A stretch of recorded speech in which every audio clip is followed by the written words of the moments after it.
রাত্রির বেলা গ্রামের সবাই হারুর বাড়ি গিয়ে দেখে, এ কি দৃশ্য! হারুর কাছে একটা ভূত। যা, ওকে মেরে ফেল।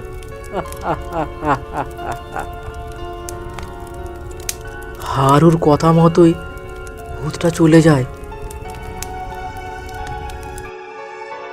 সবাই ভয় পেয়ে চুপচাপ চলে আসে। গ্রামে এই খবর জানাজানি হয়ে যায়।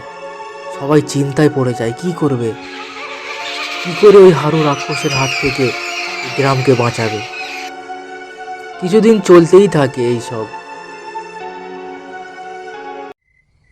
এক রাতে গ্রামের লোকেরা একটি মৃতদেহ নিয়ে যায় শ্মশানে।